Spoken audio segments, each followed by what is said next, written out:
You're listening to the Nightlight Radio Network. This is Dr. Zohara Hieronimus, co-host of 21st Century Radio.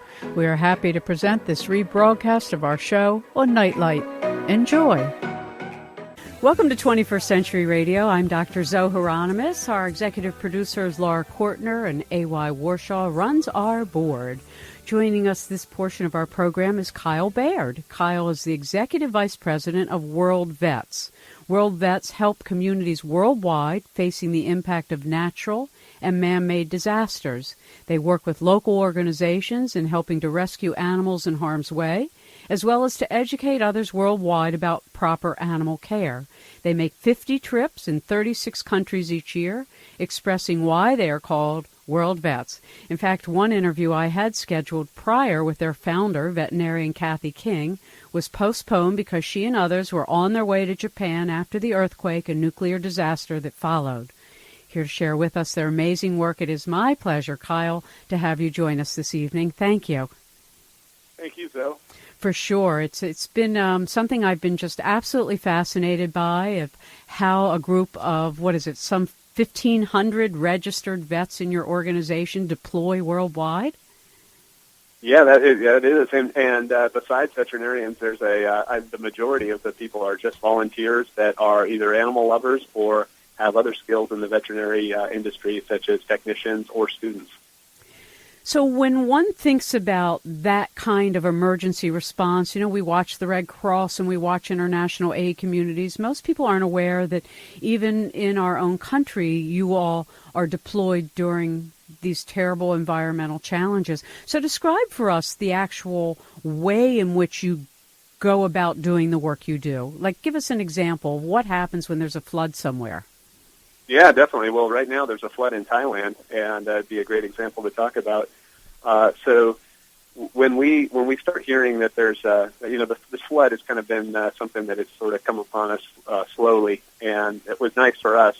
We had time to prepare, and what we try to do is get someone out there on the ground as soon as possible. We have 2 veterinarians and a first responder out there now, and we send them with as many veterinary medical supplies as we can, and then we try to keep the shipments coming. And I think one of the things in developing countries, when you have a disaster like this, there's not as many veterinarians as there are here in the United States, and so every hand that can help and every medication that we can get to them is of real use. When, for instance, I know during Katrina, it was probably the first time Americans really saw the consequence of animals being abandoned. And then you heard afterwards people saying, I will never leave my home again without my animals. And I understand there's been a change in some way in policy. But so let's say, so you put now, as an example, in Thailand, you have your first responder on the ground. They're sent over with medications. But what kind of environments how do you go about actually being of service? I mean, it's so mind-boggling, the scale of the tragedies that ensue. How does a group of volunteers who sometimes don't even speak the language show up and start acting as a rescue force? Right, exactly. And I think the news is saying right now that there are something like 60 to 80,000 dogs that are just loose. And we've seen pictures. There's some pictures on our Facebook page and on our website where dogs will just find high ground, and there'll be a whole group of like 100 dogs hanging around one area. And so, obviously with that kind of number, we can only help so many. And there are organizations over there in Thailand as well, and we try to work with them. And we're kind of the muscle behind what they're doing. We get the supplies to them, and then get our people out there and try to work as a team with the people that are already there and on the ground and know the area. So you had mentioned, that I know that you're not a vet, but that you were drawn to this work. How did you get involved? Yeah, so I've worked in the veterinary business for about 12 years, and on the business side of the veterinary business, the supply side, and I went on a couple World Vets trips, and my wife was a technician when we first met, and she, we both love animals, and so she went on a World Vets trip and then said, "You got to go on one of these things. It's a blast." And so the first trip I took was to Nicaragua, and we did a spay and neuter clinic in Nicaragua, and we probably spayed and neutered, probably 300 animals. And I was hooked after that. It was, seeing the people, you can tell the people love their pets just like we do here. And they don't know what they, how to treat them. They don't have access to flea medications, anything like that. So a lot of times you'll see animals that are real thin. They have fleas all over them, and those are things that we can help fix, really right away and make a real good impact on that. And then we've done another one that was a great one. Both my wife and I, we really love donkeys, and in Africa, they use donkeys. They still use a donkey for a lot of work that they do. They use them for carrying water, carrying, pulling wagons, whatever kind of work that you would do with a wheelbarrow. And I would say that Africans maybe have the same relationship with their donkey in general that we might have with a wheelbarrow. They look at a donkey as just a tool. And because of that, a lot of the donkeys are abused or malnourished, and they have areas where they're just, they hook them up and they use a rope to hook them up to a couple of buckets, and the rope will rub back and forth on their back, and it will cause this big wound. It never gets treated, and it gets to be a pretty rough situation for that donkey. So we were able to go down there and do that, and we're working on starting a whole new trip where we can get a bunch of veterinarians down there, a bunch of students, a bunch of technicians to really massively take care of these donkeys in the area. But you're also describing a cultural difference. I mean, I know that in Nicaragua, where you mentioned you have a spay and neuter clinic, that in Central America or in Latin America especially, they won't let dogs be neutered. The men down there, at least not the male dog, they'll spay the female, but they won't neuter the male. And so I imagine in each culture there's a different attitude about animals than some of us have. There's some Americans who will abuse an animal just like anybody else will abuse an animal somewhere around the world. But so how do you deal with that when there's a real cultural difference between looking at an animal as just a utility, like our unfortunate scientific medical labs do? They just look at it like it's a thing with no conscience, no feeling, no life rights, just because they're not human. I mean, so how do you go about addressing that? Yeah, so I've definitely got to echo what you say with that. In Central America, the cultural thing down there is this sort of machismo, and I just find it hilarious when we go down there. Probably, if we do 300 sterilizations, 290 of them will be spays. Right, they'll be female dogs. Yeah, because the men, and then when you think about a spay is like a real surgery, where a neuter is way less invasive, way easier to do. But it is such a cultural thing. The men do not want that dog to not be intact, and it cracks me up because an unneutered dog is more likely to roam. There's all these reasons that it would be great to neuter them. Well, the female can only be impregnated once with a litter and then impregnated again, but a male dog can go and impregnate 100 dogs. I mean, it's exactly so idiotic that it's so. We know that nothing is going to change overnight, and it's a slow change, and so we really try to educate them on, I think our priority is really, instead of trying to change that culture, if we can spay dogs, that's a really big thing too. And we just try to work within the culture and do the best work that we can.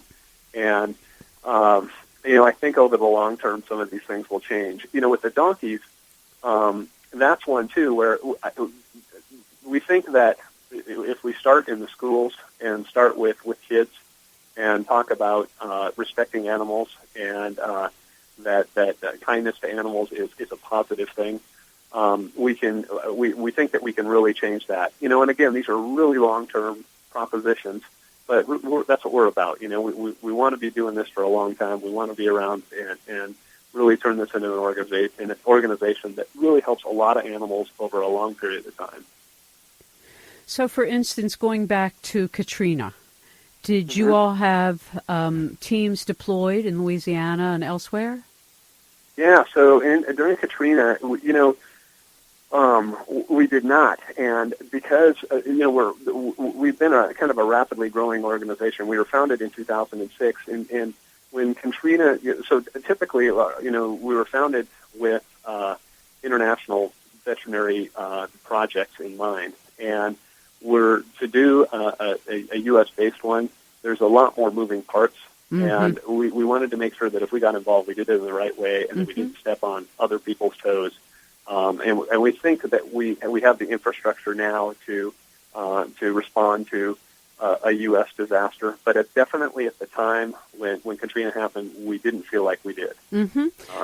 So it is a lot more complex situation in the U.S. where with Japan and with Thailand, I mean, those are just people looking for help. And with Japan, we were able to ship a whole, couple train load or a couple, shipping container loads of product, food, and medical supplies over to Japan. And that was a huge amount of product to get to them. I don't know that anybody else got more over there for us. It was strictly veterinary, and that was a really big help to them. And, we didn't stop right at, I think the news media, they kind of stopped covering it, a month afterwards.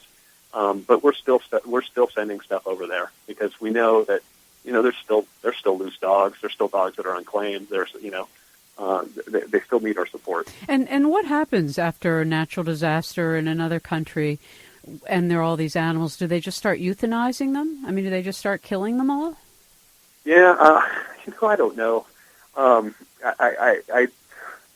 sure that happens, and that seems to be kind of a default way of dealing with those kind of problems in a lot of places. But I think it varies by situation. So in a lot like Japan, I don't know if many dogs have been euthanized, but we're trying to do our part to make sure that doesn't happen.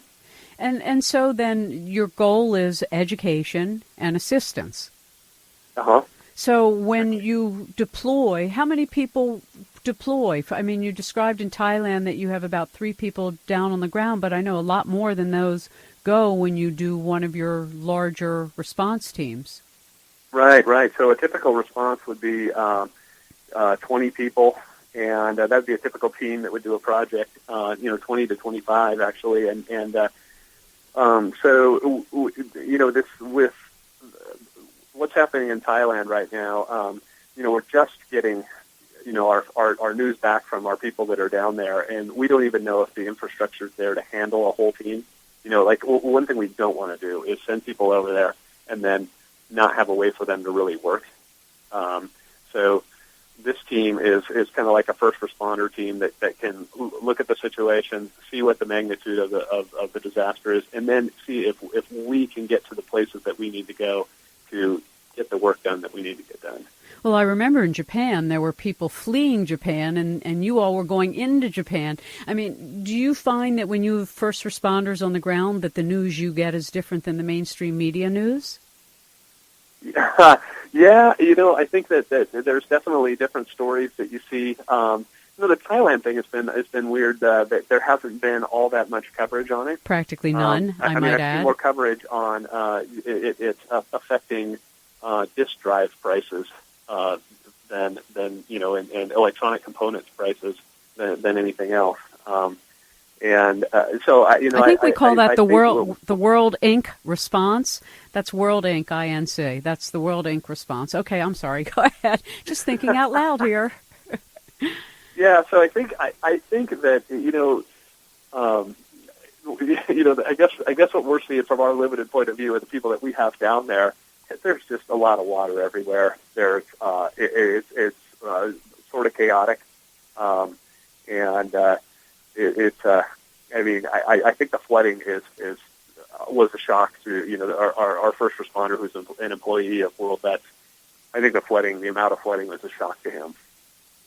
Oh, it has to be. I mean, things that go on around the world that our media doesn't cover, which is costing far more lives than the disasters in our own country that we do cover. It's a very interesting phenomenon. While we have global access, we don't really have a value of that life is valued the same. Some lives are more important than other lives, and the media covers the lives, I guess. I don't know. I'm out of it now. I used to be, every day of my life was in the media, and I don't understand how degenerate it's become. I just don't understand why it has become such a lousy. It's hardly a third estate. It's more like a back porch. Anyway, so we're going to take a little break. I want to come back and talk a little bit about the volunteers and what volunteers do. There might be some people in our audience who love animals, who also like to travel, who like to be of service, and this might be right up their alley. So we'll be right back. If you've just tuned in, I'm Zohara Hieronimus. Our guest is Kyle Baird, Executive Vice President of World Vets, and you can find them at www.worldvets.org. So, Kyle, I still have a lot of questions for you. It's just sort of boggling to my mind of how one deploys, goes into a disaster area, shows up to do good, and then is able to. And I know that you mentioned that you have a lot of volunteers. In fact, your vets volunteer, but you have others that aren't vets, and they want to participate. And if they go to your website, they'll find, and we'll talk about some of these. You have trips to the Caribbean, to the Dominican Republic, to Belize, to the Honduras, and other places. So how do volunteers help? What do they do? Yeah, definitely. So, well, let me start with unskilled volunteers, because that's what I am. And, I have no veterinary skill whatsoever, and they still need people just like me on these trips and on these projects. And somebody, for me, I can't do any kind of treatment, but I can restrain animals. I can try to communicate with the local people, and I can clean up, and I can watch animals in recovery. There's a lot of things that I can do as an unskilled volunteer. So you don't have to be anything but someone who loves animals and really wants to help to go on one of these trips. And but how long does a general trip last? Usually they last about 7 days, and they range. Some of them last a little longer. Sometimes they're 10 or 11. My wife went to Mongolia, and that trip was a little longer. They had to travel quite a bit to get to the place in Mongolia that they were going. And does everybody pay their own way? Yes. So you are responsible for your flight, and then there's a trip fee that pays for your living, your food, and all that stuff. Most of what your expenses while you're in that country. So the organization takes care of establishing where everyone will live, and then a volunteer pays their ticket price as well as the price to be a participant. And then how else does World Vets get funded? So we have, there's a few ways. We have a few foundations that sponsor us, the biggest one being the Foundation Brigitte Bardot out of Paris. And then we have corporate sponsors as well from the veterinary industry. Some of the suppliers in the industry also donate product and their services as well. Do you happen to know what that represents monetarily, all of that donation? We get all that together. I would say with product and everything, maybe $1.5 million. Mm-hmm. A year. Mm-hmm. Mm-hmm. And so then your vets, though, the vets themselves also volunteer and pay their way? Yeah, they sure do. How interesting! What a beautiful concept. And it is. It works really well, and I think that from a standpoint of someone that is volunteered on the trips, you really feel like you could go take a vacation somewhere and enjoy yourself, but this is about doing something. You come back feeling really good. You worked hard during the trip, but you got to see a really cool country, and then the things that you experience on a trip like this with the local people are things that you would never experience. We went to Ecuador and did one, and the Ecuadorian people, we got to know them so well, and we actually got to build relationships with individuals there, and people would come in and and to the clinic, and they'd be there all day, and you just hang out with them, and it was just the best, and everybody, they're all people that love their pets, and so we have that bond in common, and it just it's a blast. It's something real unique and real fun to do. Well, it's so interesting you mentioned about the pets, because I remember I don't know if it was on your website. No, it was somewhere I was reading about where they don't, in Tanzania, where they don't think of a dog as a pet, but a pest or a defense tool, but they laugh if somebody pets a dog. Yeah, that is exactly right. Such an anathema to they us. Definitely, and I think when you, I don't know if this is a correct observation. This is just my observation from being in these places, that the more close to sustenance living that maybe Sure. an area is that people are, the less concern that they have for an animal as a pet, or the less they want to have a relationship with that animal. And as the country starts to develop, and the economics of the country allow for maybe a higher standard of living, the people start to appreciate pets more. It seems that would just be a real generalization. Well, I think that's very logical. That if you don't have much and you're just trying to stay alive and feed your family, you don't have that. What we do in this country, the billions of dollars are spent on pampering our pets, all the way from clothes stores for them to little hotels now. It's the surrogate children thing. But it interests me from a perspective of, for nations where animals are so critical to their agriculture, you would think there would be a different kind of respect for the animal. I mean, the way you describe the donkeys, and that they have these horrible festering sores from carrying the water, you would think that they could make the connection that when the donkey dies from disease, there's a relationship between the fact that they didn't just put a blanket or something on its back so it didn't get the sores. I mean, it almost seems illogical. Yeah, well, I think with donkeys, it's kind of like a market thing, because I think there's they don't castrate their donkeys.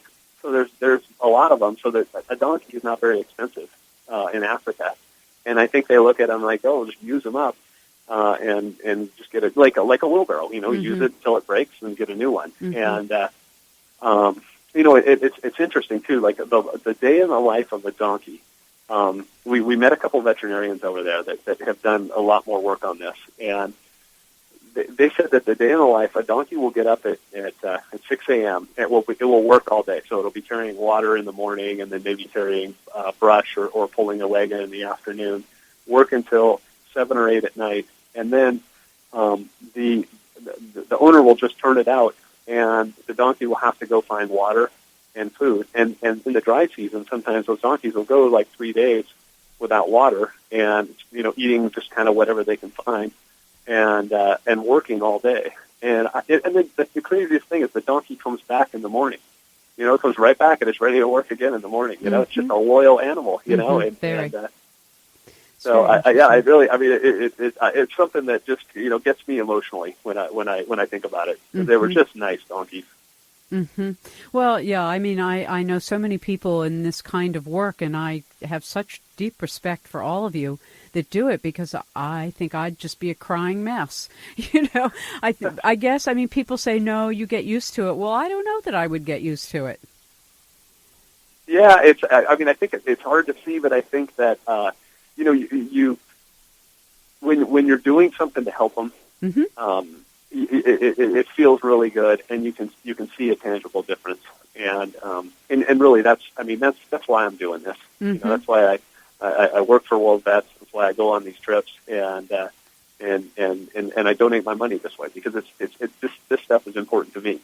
And for anybody, so I think that, like, when I'm there, when I come back, I have this. I get a little choked up talking about it. But when I'm there, it's like all about work, and you're just helping them. I understand that. I mean, I know enough emergency responders who deal with human disaster and human need, and they all say that you get in, you do your work, and then you go home and cry. Exactly. Exactly. That we are humans, we do have hearts, and we do have our own sensitivities. And I guess I have a particular sensitivity about animals in general and nature all around. So when you then look at how you do it, so describe for us, for instance, I noticed that you do these equine missions to Grenada, and you have one coming up. What happens? Yeah, so Grenada, it's a very interesting town. So they're one of the primary modes. There's about 100,000 people living in this town, and the primary mode of transportation is still horse. And so there's like 4,000 horses in this town, which is a lot of horses. And they just don't have access to any kind of veterinary care. So we'll go down there, and we go 2 to 3 times a year. So they know we're coming. They know where we go, and we set up an area where we can work on the horses, and people just bring by their horses, and we'll treat them for whatever they've got. And sometimes there can be some extensive treatments for the things that we can do down there, and sometimes it's just quick, floating their teeth, whatever. So. And then we can worm them and vaccinate them and all that too. So those are really good things to help that. But you can see we can only probably treat in the time that we go. Maybe we treat 250 horses, 300 horses. So to get all 4,000, it's going to take a number of years to do that. But that's kind of our goal to do that and educate. At the same time we're down there, we're always training local veterinarians. They're working hand in hand with us. Our veterinarians are training their veterinarians, so it's a really good help and a really good partnership. When you then do return visits, obviously the communities then expect you to come, appreciate that you come, and that must change over time. I mean, you described going there a number of times a year. Are there other places that you've been going repeatedly that you've seen a change because of your presence? Yeah, definitely. I think all the ones that about, from what I understand, about the third trip, you start to see some of the same faces, and things start to change. Where there would once be a lot of a crazy amount of dogs just running loose, you might see less of that. More dogs are being treated. The general look and feel of the dog, the typical dog that comes in, or the cat. Cats are more rare. But the general look and feel of the dog it's a better health, than they have been. So, oh, that's exactly. lovely. So over the long term, I think that we can definitely we're doing some studies right now to really key in on this and to be able to show it. But definitely from a standpoint of what people are saying and what we hear, there's a really good outcome. Have you ever had an experience where a community said, go away? I mean, I can't imagine it, but it's possible with governments the way governments can be. Right. We have not yet. And, I think there's always local politics, and there's always things that where, sometimes you'll have like a government that's unfriendly, or that for some reason they don't want you doing this. We haven't had anybody say go away when we're down there. Usually we try to figure out where the friendly places are going to be, so that when we get down there, we can actually do the work we're supposed to do. Mm-hmm. And tell us a little bit. You have this International Veterinary Medicine Program. What is that? Yeah, so this is pretty cool, and I think this is something that is really going to change things over the next few years in Latin America specifically. We are opening a training center, an international training center, and in 2012. We're going to send through this training center about 500 Latin American veterinarians.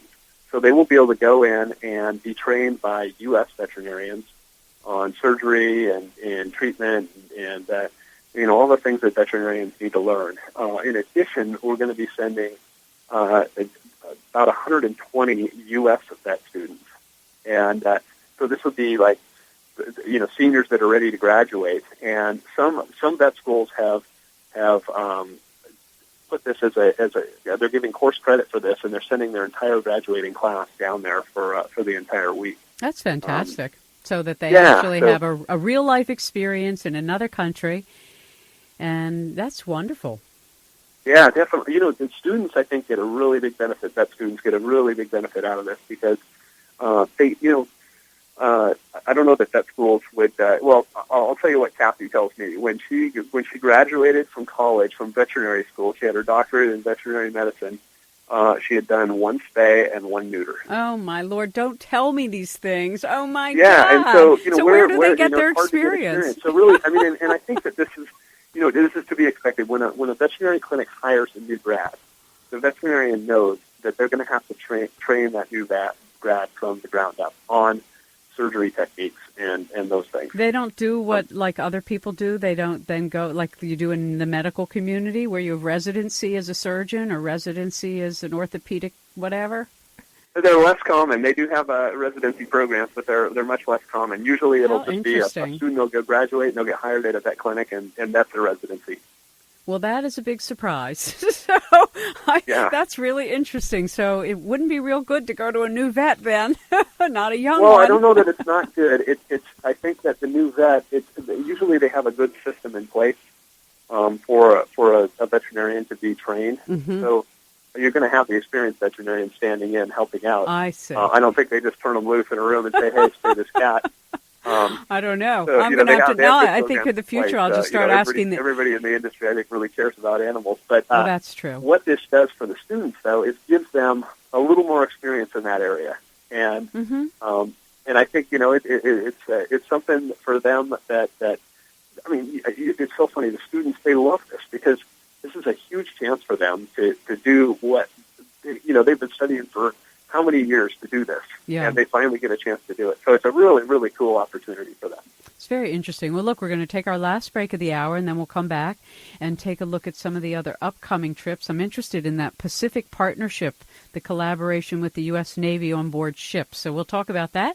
If you've just joined us, you're a lucky listener. Our guest is Kyle Baird from World Vets. You can find them at www.worldvets.org. World Vets goes around the world, and they really help all sorts of communities in times of disaster and in times of good keeping when they do a lot of education. And so I mentioned before the break, Kyle, that you have this amazing upcoming partnership, the Pacific Partnership, which is a collaboration with the U.S. Navy on board ships. Tell us all about that. Yeah, so this is something we've done for a few years, and this is a really cool program that the U.S. Navy does, is that they send out a humanitarian aid ship, and they this year they're going over. I'm trying to think of it's going to be in kind of the Southeast Asia area, and they stop at.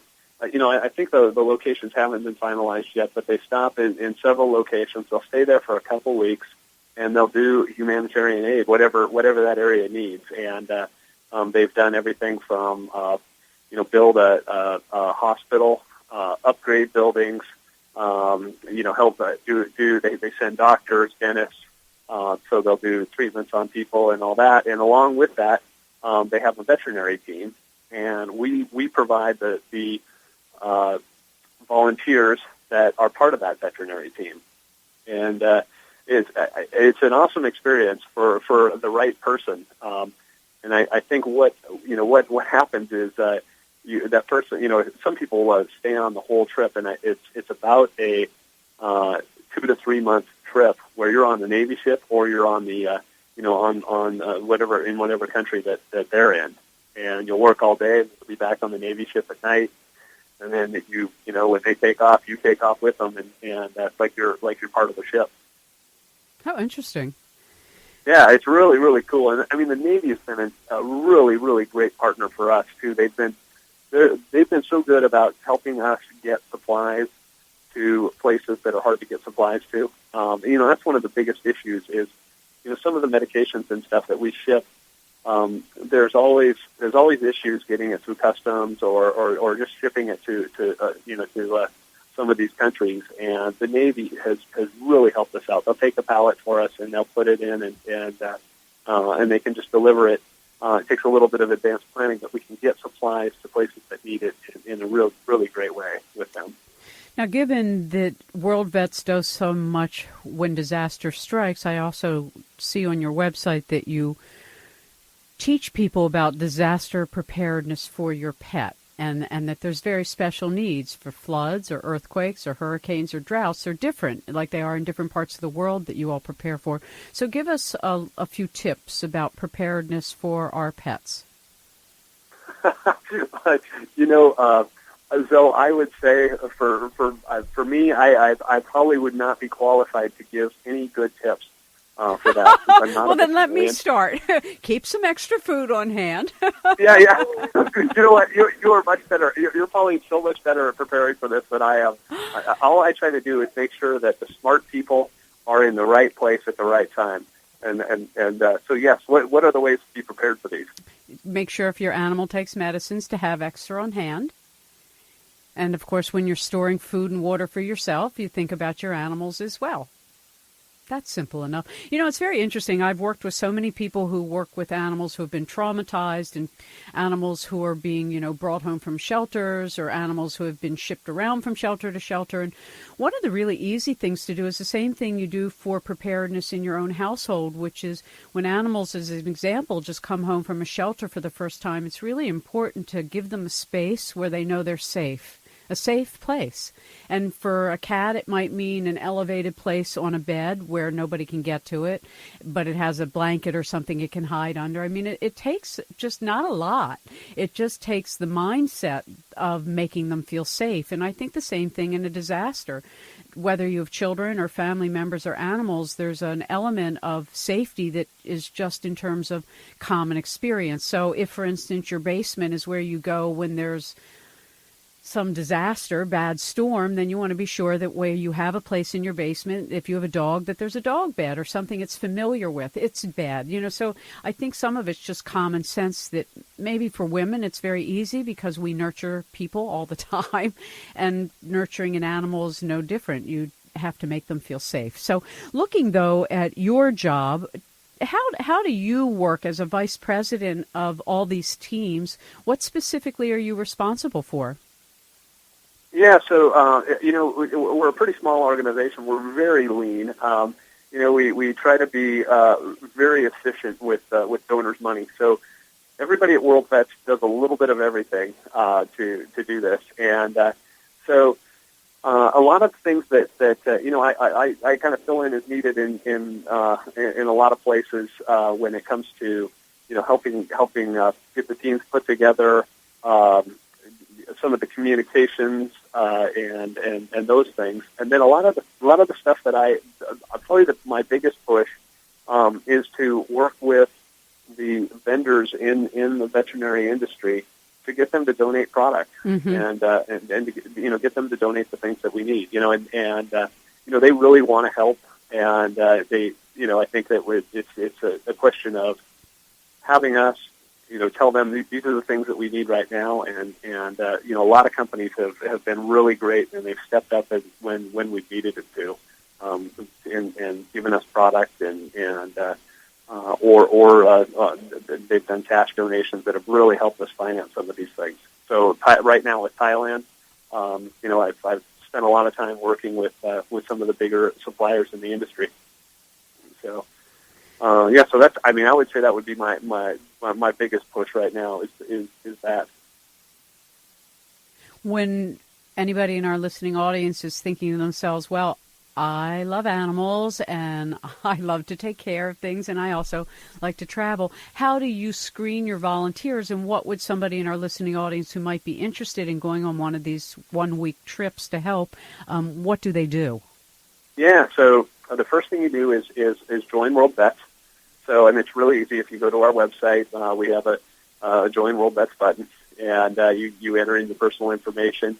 There's the annual fee, and then you're joined. And then you can sign up for any trip, and each trip on our website shows if what spots are available, and you can just look around, and we post new trips every so often. And as a member, you automatically get an email when we post a new trip.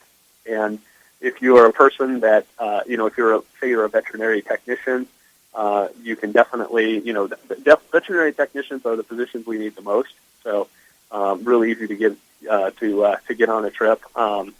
students, the student positions fill up fast. Veterinary positions fill up fast, so you'd want to be on top of that. And then the unskilled people, those positions, it just depends on the trip. Those sometimes fill up really fast, sometimes they don't. So if you look around on there, you can kind of see what's open. How many people all together? I mean, I remember at the start of the interview, in looking at the different numbers, you have 1,500 registered vets. How many volunteers? Total, you mean, well, we have just about the general public members. I'm sorry. What did you say? 3,600 members. Oh, wonderful. Yeah. So we've got a good membership base, and gosh, I don't know the number of total volunteers that we've sent on that have actually gone on a trip. I don't know that offhand. That's very interesting, though. I mean, you all have grown really quickly, and you go all over the world. How has this work affected you? I mean, you described how you went on a trip with your wife, who's a vet technician, and you got hooked on it, and now it's your life. But are there any stories you want to share with us that are particularly dear to your heart? Yeah, I have thoroughly enjoyed every trip that I've taken. I would say that there is, some of the most enjoyable people for me were the Ecuadorians, and the Ecuadorians. We worked in a town, kind of a mid-sized town in Ecuador, called Ibarra, and we set up because they kind of have like a YMCA type of building there, and that's where we set up, and the people would come in, and they had this courtyard, and they'd sit in there with their pets, and we'd give them a number, and then we'd take their names, and so I'd have to go out there and call people's names, and I would just butcher their names, and so they were all laughing at me, and everybody there was laughing and joking around, and there's old ladies that they just stay all day, and they'd help me with the names, and so it was a blast, and like the people would. The funniest thing was that they had a lot of like small, fluffy white dogs there, and they would come in, and the people I think it was like mostly women owners would paint the dog's toenails pink or their claws pink. So they come in with these pink claws. And it was just the funniest thing in the world. They just loved them, and they were some of the funnest people to work with, and. And there's a couple of guys that came in. This one guy specifically, he was this real tough-looking guy. He had sunglasses on, and he was kind of a macho guy. And he had two schnauzers, and he came in with those schnauzers, and he loved these things, and it was like you could see like the tough-looking guy had this total soft spot for his dogs, and I really love that guy. He was really cool, and I think he got in fact I remember he got one of his dogs neutered. One was a male, and he got it neutered, too, which showed he was a real man. Mm-hmm. Interesting. So do people also bring, like, their roosters or their hens or their sheep or their goats? Or? Yeah, definitely. So, we'll treat anything, and a lot of it depends on, what kind of area we're set up in. If it's a more rural area, we definitely start to see, any kind of animal. And then we've had some, like we had a mission in Haiti, that was specifically for livestock. Mm-hmm. And then the one my wife went on too in Mongolia, that was a very interesting one where they worked on camels, yaks, and goats. Mm-hmm. Well, that makes sense. That's what they have, yeah. And most By of the way, animals, have you ever seen that beautiful film called Weeping Camel? Oh, you must get that. Okay, write it down. It's called Weeping Camel. It's a documentary about the Mongolians and their camels, actually. It's an extraordinary film. It's a foreign film. Of course, the good ones are all foreign, but except for Woody Allen's, anyway. All right, we are almost out of time. Anything I didn't get to for you? How about a phone number? I think we covered everything. I could talk about this for another hour. Well, what about a phone number, Kyle, that people can call? You mean a phone number for World Vets? Yeah. Yeah, let me give it to you. It's 877-688-8387. And Zoe, can I repeat that one more time? Sure, I'll repeat it for you. 877-688-8387. That's a lot of eights. That's transformation. That's wonderful. Well, I want to thank you, and please give my regards to Kathy, the founder, and You all just do a beautiful job, and it makes my heart happy to know that there are people like you doing this great work. Well, Zoe, thank you very much, and really thank you for getting the message out there, and we love animal lovers, so thank you so much. You're welcome. Thank you all, and good night to you. 21st Century Radio is produced by Hieronimus Company. Our executive producer and research assistant is Laura Kortner. Our engineer is Anita Brockington, and I'm Dr. Zohara Hieronimus.